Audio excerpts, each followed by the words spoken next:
ano de 1869, dois eventos extraordinários, distantes 16 mil quilômetros um do outro, causaram uma reviravolta no mundo artístico e social do Ocidente e do Oriente.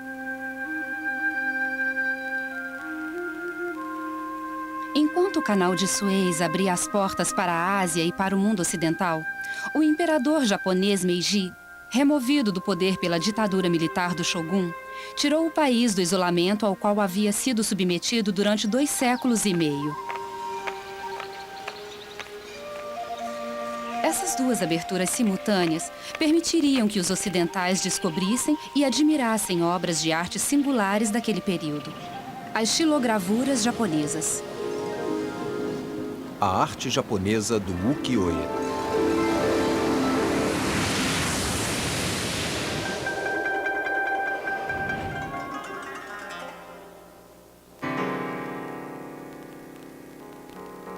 Vincent van Gogh, um dos maiores gênios da pintura moderna ocidental, entendeu a profundidade do conceito artístico japonês. Em 1886, Van Gogh escreveu ao seu irmão Theo: "De alguma forma, minha obra é inspirada nos japoneses." A arte japonesa, em declínio no próprio país, também criou raízes entre os impressionistas franceses.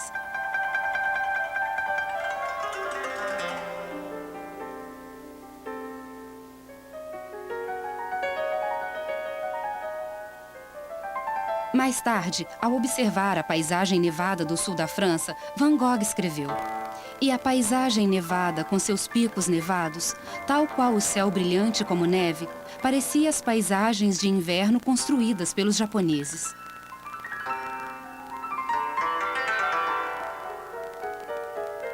Anos mais cedo, no Japão, outro gênio criava essa gravura colorida.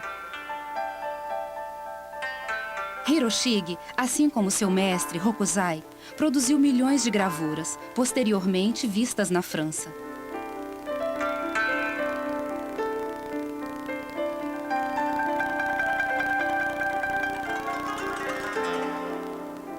A gravura japonesa, uma arte nova, influenciou grandes artistas revolucionários, desde Van Gogh até os impressionistas.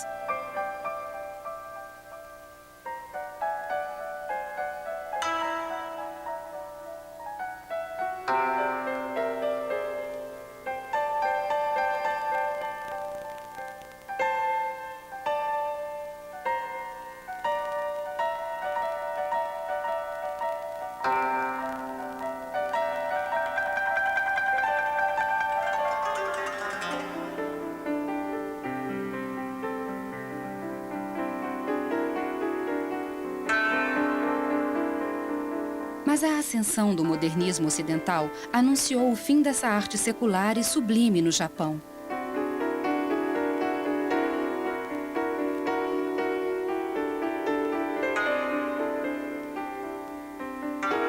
Sem terem tido contato, sem nem mesmo saber da existência uns dos outros, os criadores das gravuras japonesas e os pintores vanguardistas franceses do século XIX compartilhavam as mesmas aspirações artísticas. Em reação à arte oficial e pomposa da pintura acadêmica durante o Segundo Império na França, um grupo de jovens artistas adeptos da liberdade de expressão e inclinados à natureza e ao realismo humano, criaram um movimento artístico inovador: o impressionismo. Eles se recusaram a adotar as regras e os códigos rigorosos impostos a quem desejava seguir carreira na pintura tradicional. A imitação de obras grandiloquentes da antiguidade não lhes interessava. Eles odiavam os imensos quadros mitológicos cujos temas se distanciavam muito das preocupações do cotidiano moderno. Eles queriam pintar e expressar a beleza natural e simples dos espaços e das pessoas ao seu redor.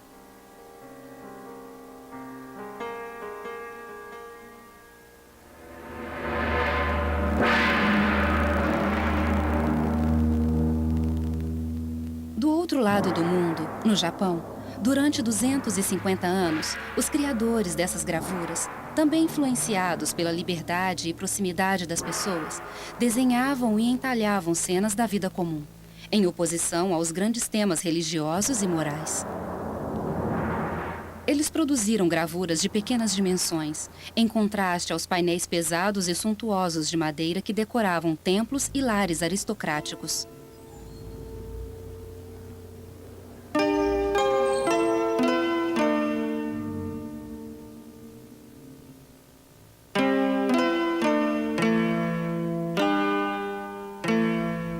Em resposta a essas pinturas vastas, escuras e carregadas, os artistas alternativos da Europa e do Japão criaram formatos coloridos e acessíveis a todos.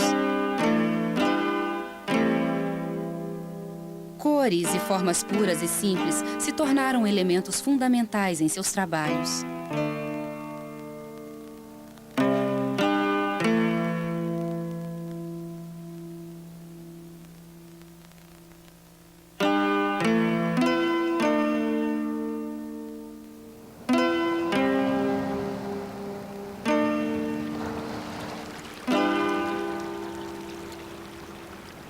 Graças às magníficas paisagens japonesas de Hiroshige e Hokusai, os pintores franceses puderam encontrar novas fontes de inspiração.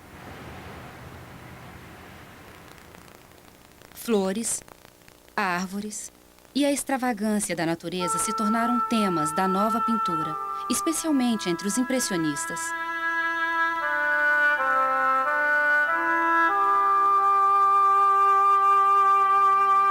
Mas a verdadeira revolução era o sentimento de liberdade contido nas gravuras japonesas e nas obras impressionistas. O jugo acadêmico que aprisionava a arte oficial havia sido destruído.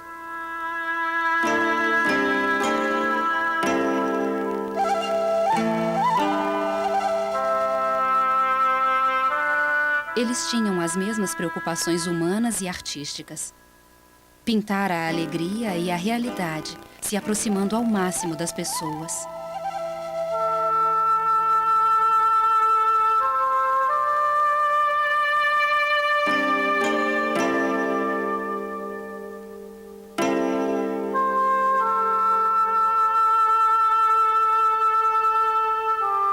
Os jovens pintores franceses, em busca de liberdade artística, encontraram nos artistas japoneses um reflexo de seus próprios anseios.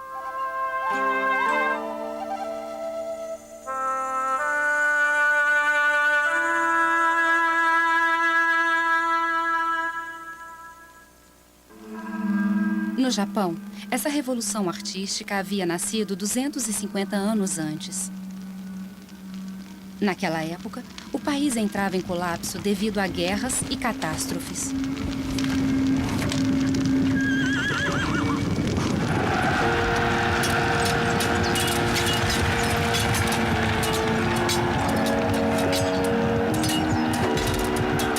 Enfrentando a fome, grandes incêndios e a implacável ditadura do Shogun Tokugawa, o povo encontrou refúgio na diversão e no ócio.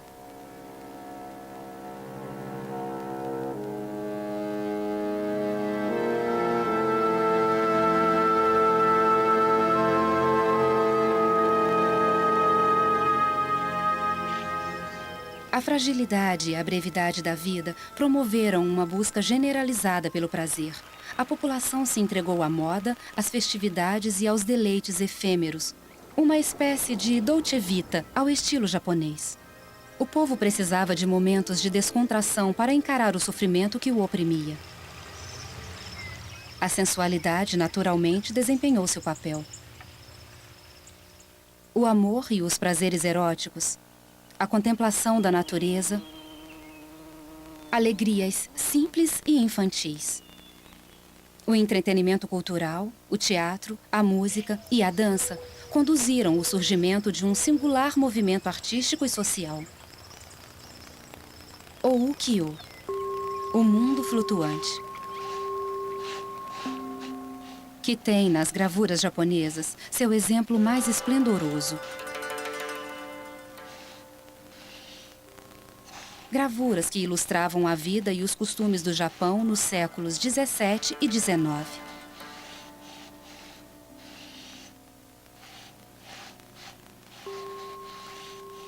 Seu nome era ukiyo-e, que significa imagens do mundo flutuante.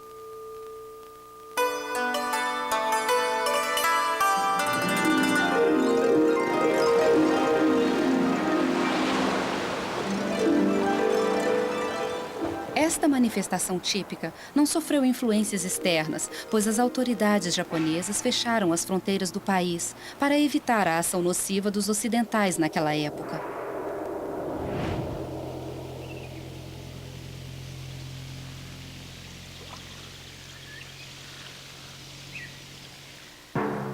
Em 1542, 50 anos após Cristóvão Colombo ter descoberto a América e 300 anos após a fantástica viagem de Marco Polo, um navio português enfrentou uma tempestade terrível e encalhou na costa japonesa. Era o primeiro contato entre o Japão e o Ocidente.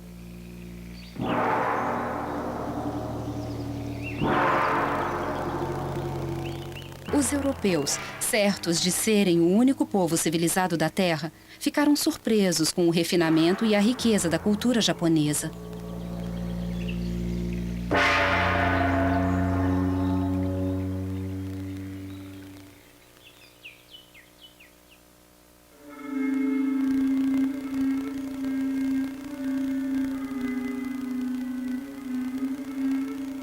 Como não havia uma grande potência central no Extremo Oriente, e sim diversas pequenas províncias que viviam guerreando entre si, os comerciantes portugueses conquistaram gradualmente a confiança dos governantes locais, criando um invejável império comercial.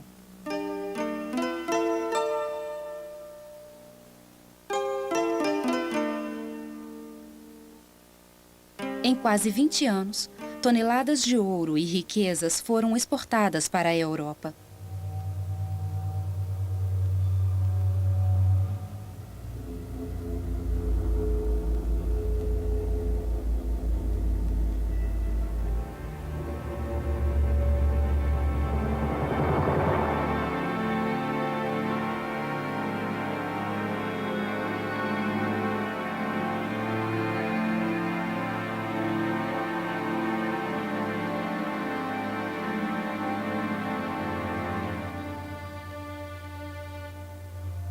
Mas a feroz concorrência entre os países daria um fim às relações entre Japão e Europa. Quando os holandeses, liderados pelo explorador inglês William Adams, chegaram ao Japão para também negociar, graves desavenças irromperam entre Portugal e Holanda. Após meio século de monopólio comercial no Japão e da pilhagem de riquezas do país por estes dois países, inimigos entre si, a ditadura do Shogun pôs fim a esta relação de uma vez por todas e proibiu qualquer estrangeiro de pisar em território japonês.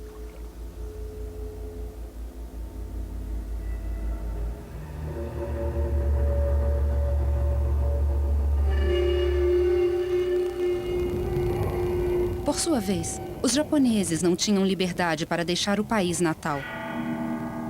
E uma cortina de ferro impenetrável passou a cercar a terra do sol nascente, impedindo qualquer contato com o exterior. O Japão se vingava dos anos de pilhagem estrangeira e só viria a abrir suas portas novamente 2 séculos mais tarde.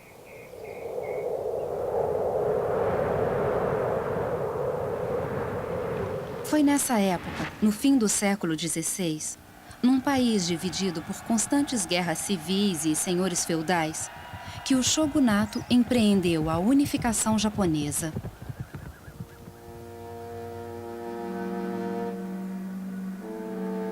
E um longo período de paz foi estabelecido no Japão, que duraria quase 300 anos.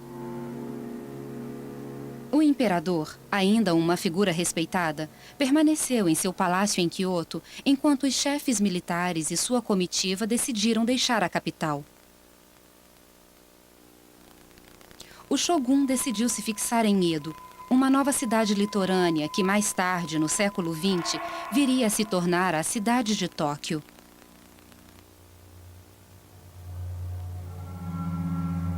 Obrigando seus vassalos, os daimyo, assim como toda a sua corte, a se instalar em Edo, o shogun atraiu um grande número de artesãos e comerciantes para a nova capital. Trabalhadores, artesãos e artistas chegaram em massa, pois havia emprego. Edo enriqueceu e se desenvolveu a tal ponto que em meio século já possuía 500 mil de habitantes.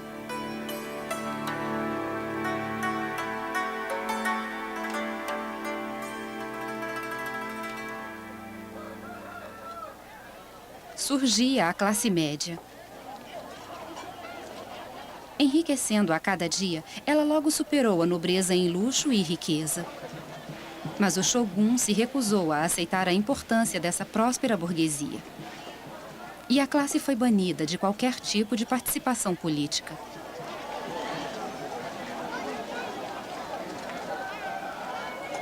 Os novos ricos não tinham outra opção senão gastar livremente seu dinheiro com toda espécie de divertimento. O lazer e a busca pelo prazer passaram a ganhar mais destaque nos costumes locais.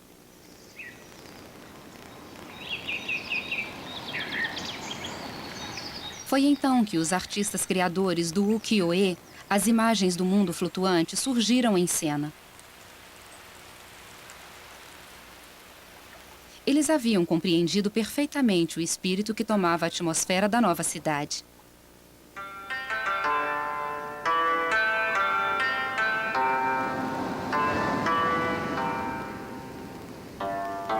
As pessoas e a vida rotineira se tornaram o foco dos pintores.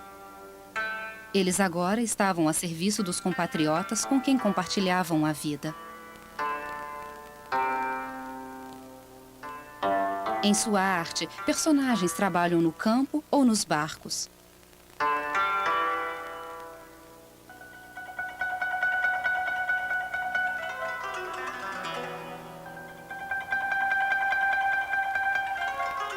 Mulheres tomam banho. Mães amamentam os filhos.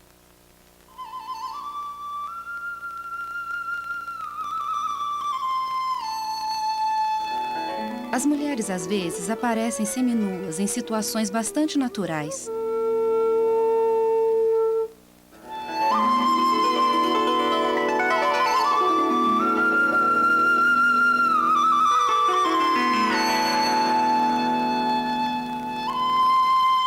A arte havia se libertado do peso de uma tradição secular.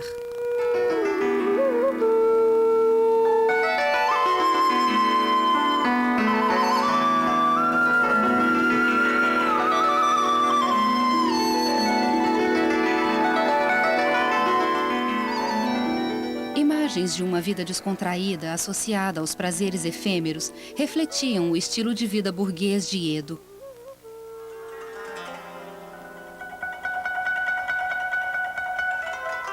A beleza feminina sempre foi um dos grandes temas da arte e uma inspiração ilimitada para os grandes artistas do ukiyo-e.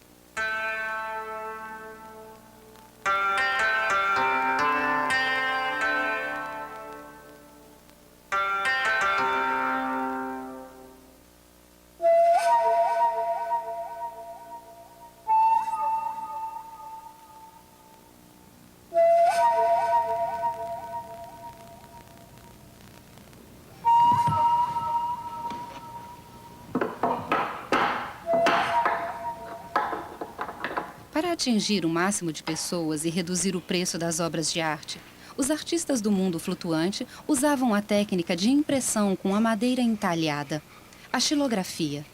Assim podiam reproduzir inúmeras vezes seus desenhos. O artista desenha sua obra em papel de arroz, que é levemente transparente. Depois, a folha é virada de cabeça para baixo e colada num bloco de madeira com a mesma dimensão da imagem. Geralmente, utiliza-se madeira da cerejeira ou da cerejeira selvagem. Ela é cuidadosamente preparada e perfeitamente lisa.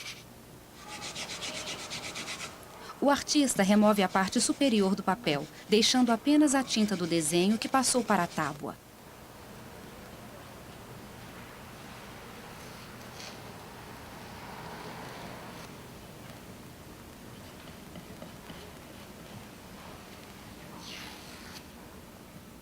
O gravurista então começa seu trabalho raspando os pedaços de madeira que ficaram brancos durante a impressão. A técnica é meticulosa e precisa.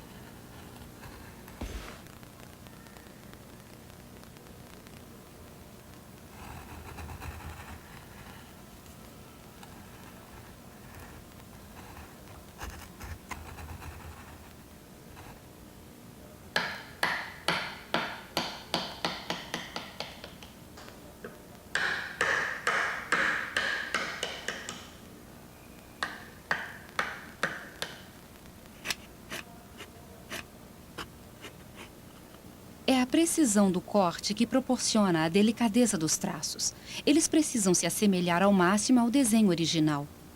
Quando a tinta é aplicada à madeira, somente as partes em relevo recebem as cores. Um bloco de madeira distinto é necessário para cada cor utilizada no desenho. O resultado é obtido imprimindo cada cor uma após a outra em aplicações sucessivas. Cada cor corresponde a uma tábua esculpida.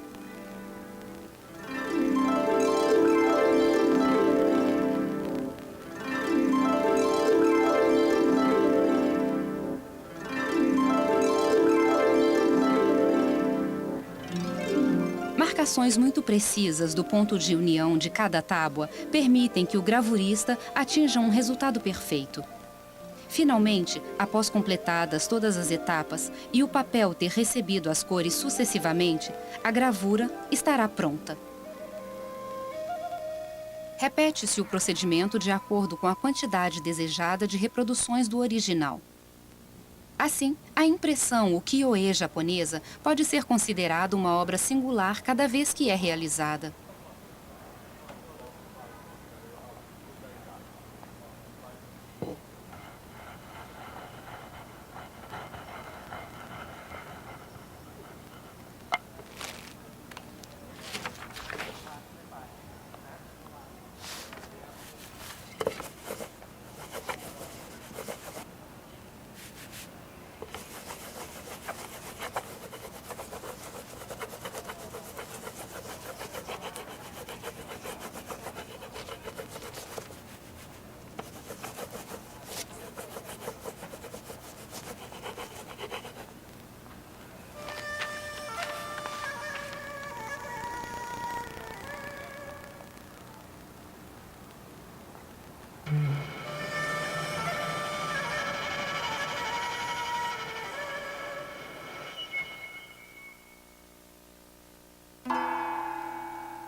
Foi no ano de 770 que artistas japoneses utilizaram técnicas de xilogravura pela primeira vez. Na época, foram apenas criadas impressões monocromáticas com temas budistas importados dos chineses, que já conheciam a xilogravura havia mais de um século. Somente 900 anos depois, nasceram as impressões japonesas, puramente artísticas, com o ukiyo-e.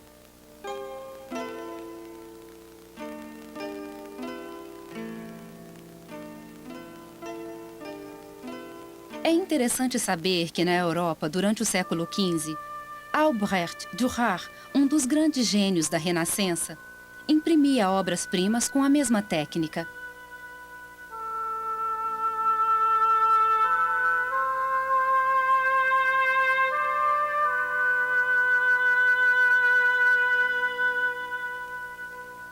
No início do século XVII, Moronobu criou as primeiras gravuras em folhas separadas, quando as gravuras eram usadas prioritariamente para ilustrar livros. O artista rapidamente aprendeu que, com o espírito do mundo flutuante que começava a reinar entre a população da nova cidade, pequenos formatos de fácil acesso eram os mais populares.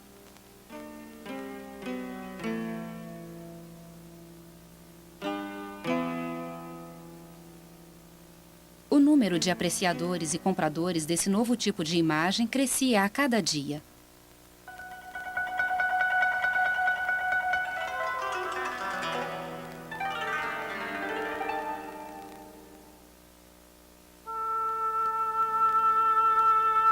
Então era completamente natural que começassem a surgir imagens eróticas de casais fazendo amor.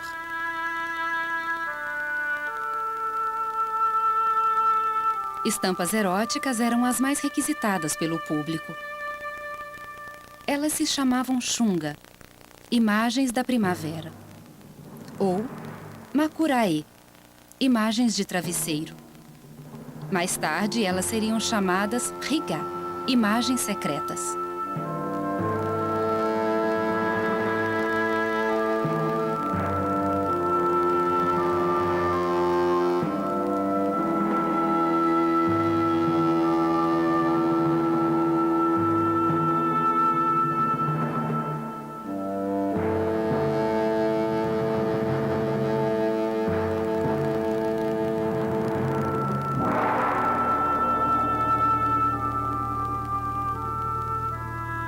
Em 1896, o famoso escritor francês Edmond de Goncourt afirmou o seguinte a respeito da gravura do brilhante Hokusai, Mulher Tomada por um Polvo.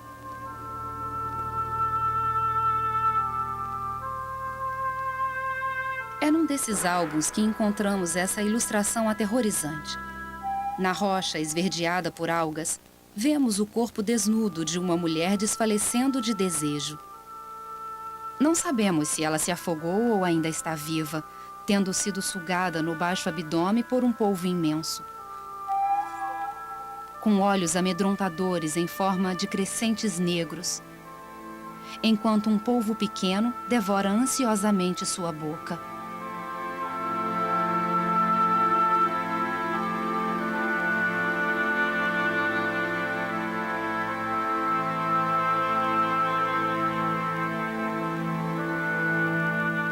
Apesar da censura, gravuras eram feitas e vendidas em segredo. A partir de então, elas se tornaram cada vez mais excêntricas e sofisticadas. A fineza e a elegância dos traços, a delicadeza das cores e das formas e a sensualidade das personagens atingiram novos patamares de refinamento. Essas imagens eróticas descrevem o ato sexual com total franqueza. As gravuras eram tão populares que eram vendidas abertamente em lojas.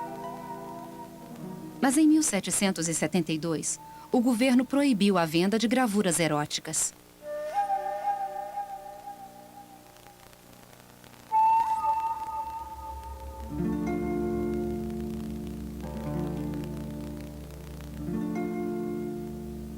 Como o órgão sexual possui, dentre outras coisas, uma função simbólica, ele é representado em proporções descomunais.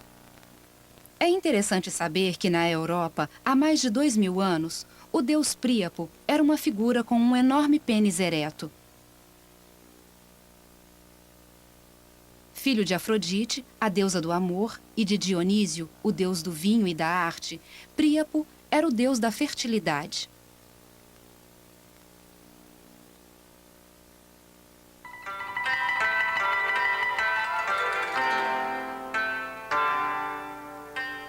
O erotismo, como acabamos de ver, era um dos principais temas artísticos.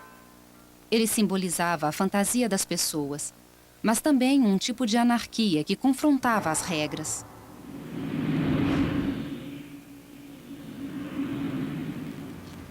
Foi com esse mesmo espírito, novamente em reação aos antigos valores morais, que surgiu o teatro kabuki. Enquanto o teatro no, sério e carregado, tinha a intenção de entreter a corte imperial e a aristocracia, difamando as pessoas comuns, o kabuki atraía o público escolhendo temas acessíveis.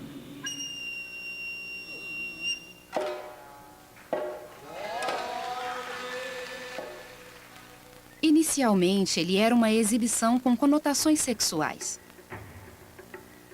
Mas então o kabuki se tornou uma arte dramática que misturava diversos estilos teatrais, combinando teatro clássico com dança, folclore, temas religiosos, a grande tradição guerreira e shows de marionetes.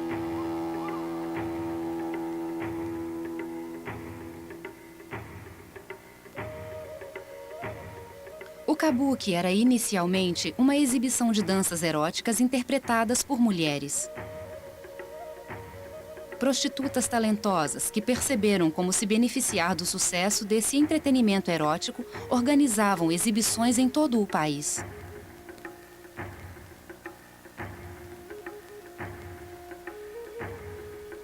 O público, em sua maioria homens, era atraído por esse entretenimento erótico e aumentava a cada dia.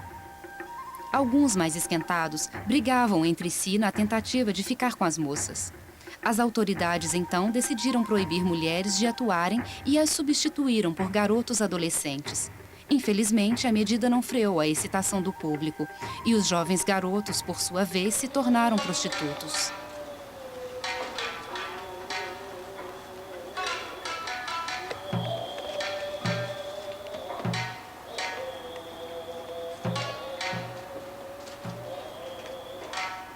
Em 1632, quase meio século depois, o governo tomou uma decisão irrevogável. Dali em diante, papéis femininos só poderiam ser interpretados por homens mais velhos. Assim, o teatro kabuki tomou outro rumo. Ele se tornou uma arte opulenta e vistosa, com figurino e maquiagem multicoloridos.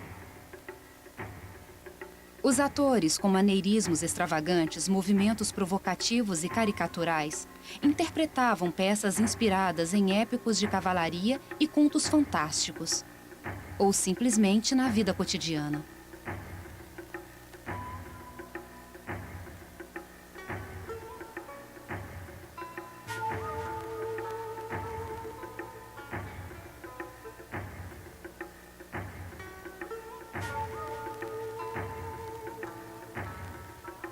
Esses excepcionais atores, que interpretavam papéis femininos transformando o corpo com pó de arroz, batom vermelho, perucas, olhos redesenhados, roupas, gestuais femininos e inclusive alterando a voz, tinham tanto carisma que os artistas também sucumbiram ao charme deles.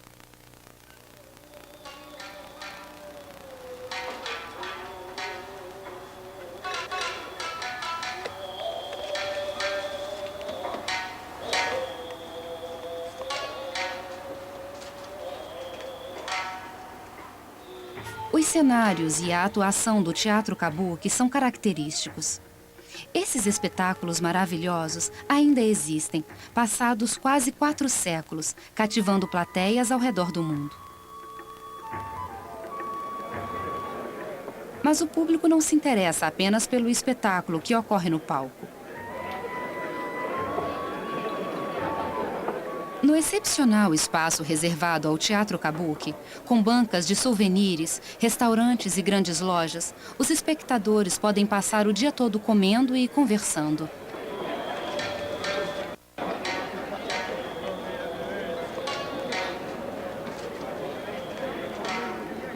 A atmosfera na sala é geralmente bem intensa, e brigas são uma constante.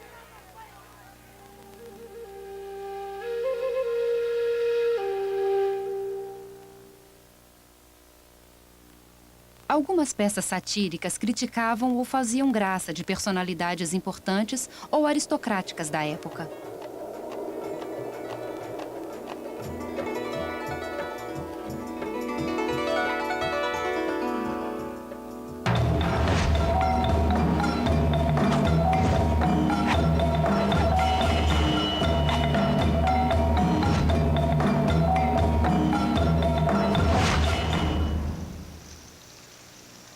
Foi ali, em meio ao bambuzal, que surgiram as estufas onde viviam as cortesãs. Era lógico que, não muito longe dos teatros kabuki, houvesse zonas de prostituição chamadas Yoshimara.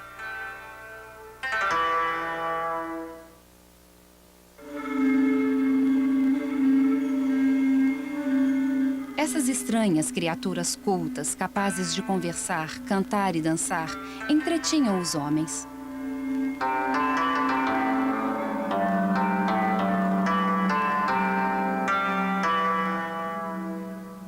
Mais conhecidas como geishas, essas cortesãs não eram prostitutas.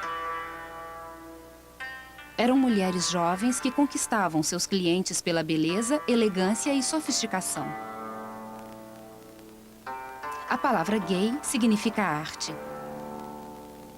E a palavra chá, a pessoa.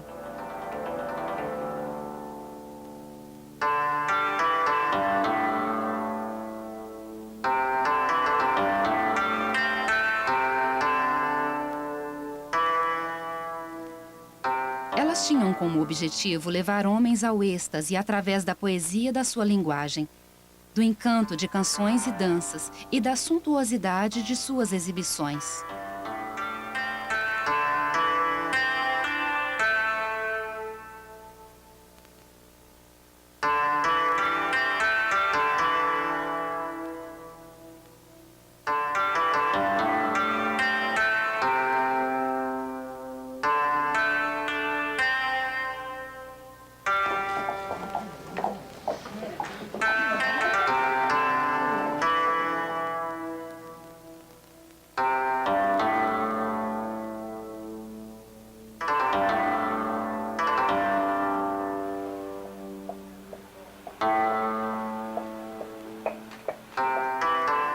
A beleza dessas moças, em princípio intocáveis, também refletia perfeitamente o espírito do mundo flutuante.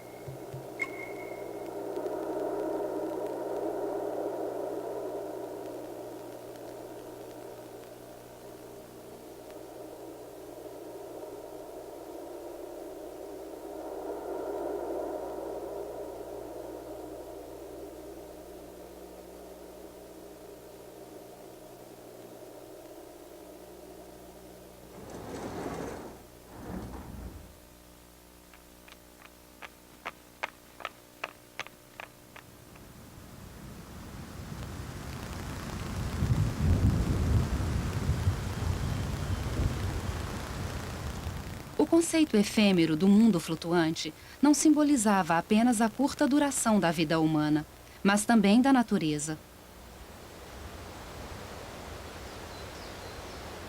No shintoísmo, a religião mais antiga do Japão, a natureza desempenha um papel importante por estar viva.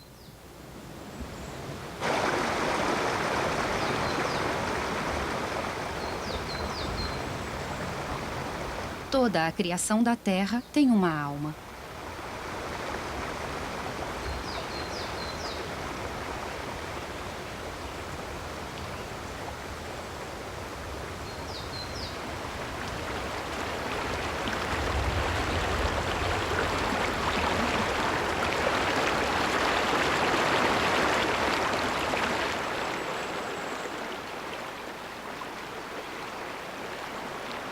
O ritmo das estações chega e parte, assim como todas as criaturas da Terra. A grande harmonia entre homem e natureza nesse mundo flutuante contemplado pelos artistas.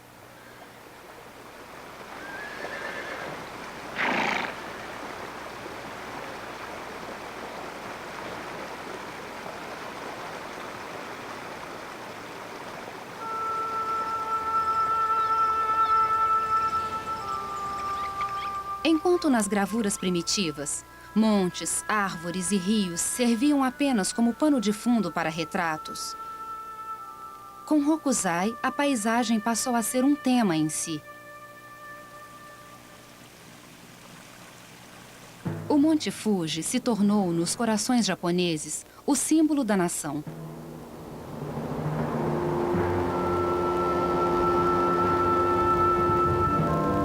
Eles veneram esse vulcão majestoso que expeliu sua ira pela última vez em 1707. A capital Edo, a 100 quilômetros de distância, foi coberta por cinzas.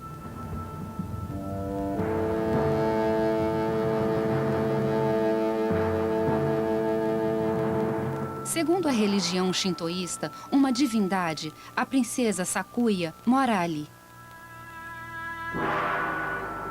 Ela tem o poder de fazer florescer as plantas. Então, para evitar seu ciúme, as mulheres foram proibidas de subir o Monte Fuji até o fim da Era Edo, em 1872.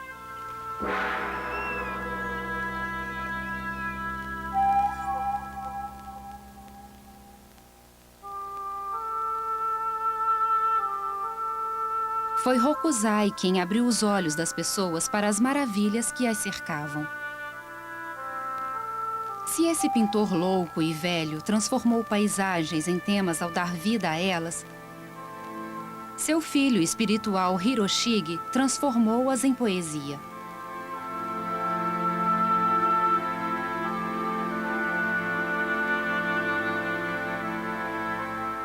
Sua obra lírica, mais sensitiva e menos intelectual do que a de seu mestre, atingiu o equilíbrio perfeito entre pessoas e natureza, integrando homens e mulheres às paisagens.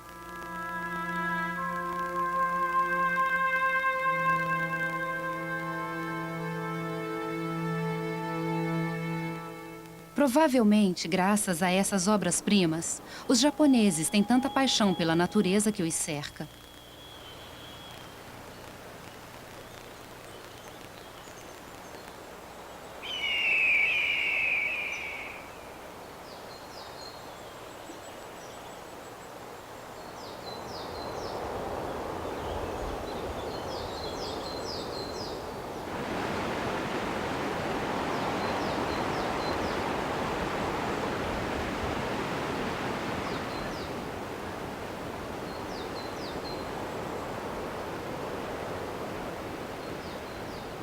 Como disse Ryoi no século XVII, quando escreveu sobre o mundo flutuante, viver apenas o presente, contemplando a lua, a neve, o florescer das cerejeiras e as folhas de outono, gostar de vinho, mulheres e música, flutuar no rio da vida como uma cabaça flutuando na água.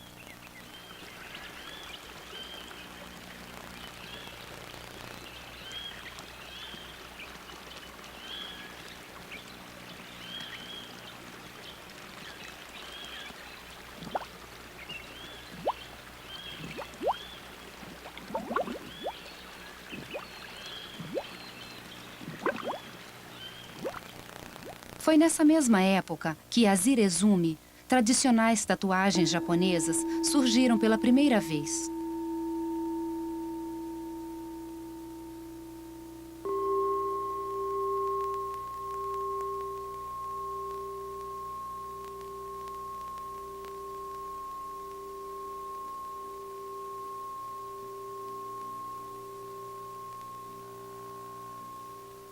Os temas marcados na pele eram inspirados nas gravuras ukiyo-e. Os tatuadores eram antigos gravuristas e desenhistas de gravuras.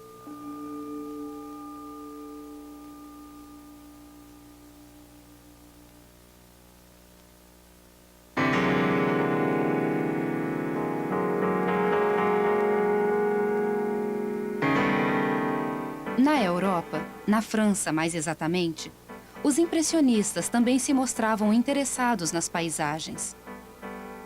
As cores eram usadas como modo de expressão e emoção, e não mais como simples adorno. Ela se tornou um elemento fundamental nessas pinturas. Como os artistas japoneses de ukiyo-e, os impressionistas rejeitavam as regras básicas do classicismo na arte.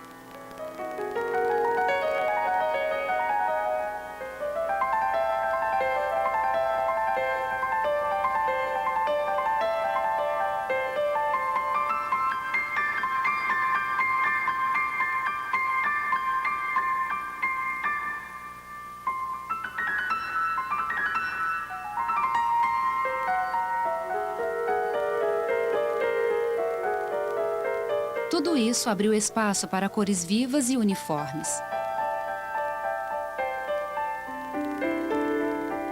Ou temas livres, sem tabus e próximos às pessoas, como haviam feito os artistas japoneses dos séculos anteriores.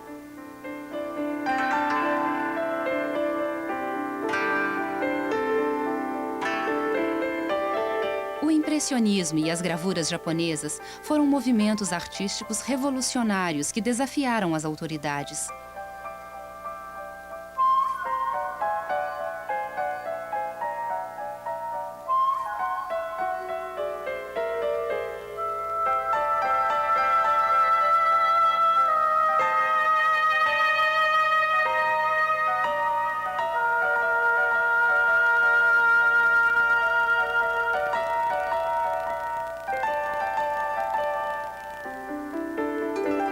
Como se por coincidência, quando o Ocidente começou a admirar as gravuras japonesas, a França viveu seus anos de felicidade, descontração e joie de vivre.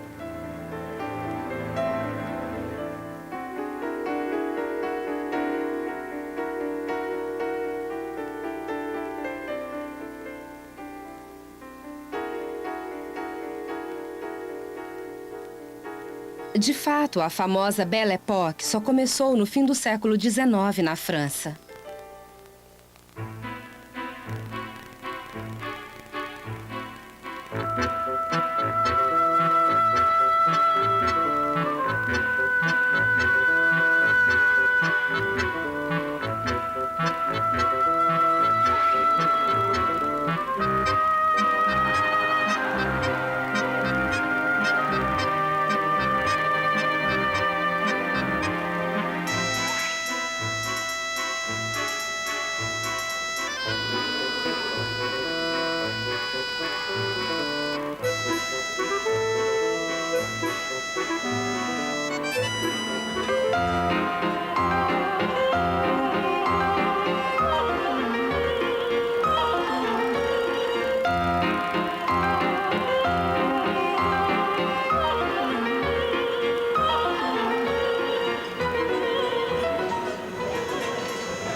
Enquanto isso, no Japão, após 250 anos de isolamento, o país era mais uma vez governado por um imperador.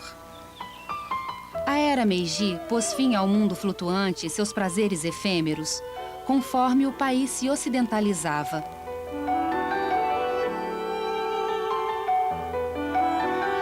Mas do outro lado do mundo, Paris assumiu a tradição. Como uma última homenagem do Ocidente ao Oriente, a França fez prolongar mais um pouco esse período de descontração e felicidade.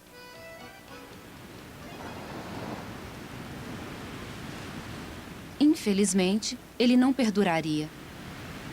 25 anos depois, a barbárie humana pôs fim a esse entusiasmo criativo. E o mundo mergulhou na Primeira Guerra Mundial.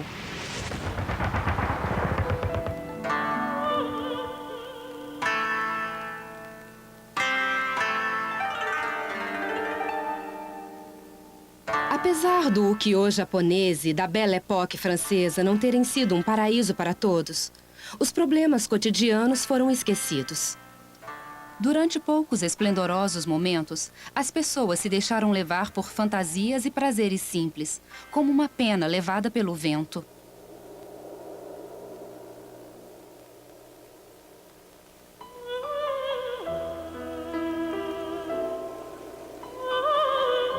Hoje, as gravuras japonesas, como as pinturas de Van Gogh e dos impressionistas, se tornaram grandes clássicos e fazem parte da herança artística mundial.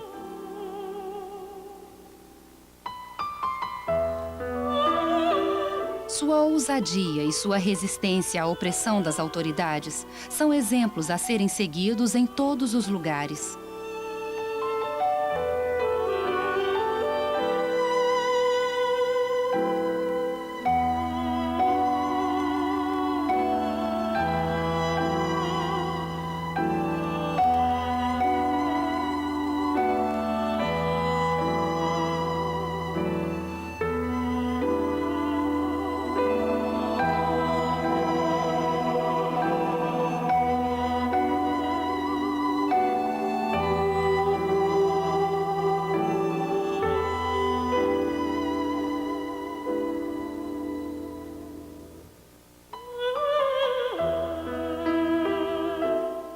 Versão brasileira, Bravo Studios.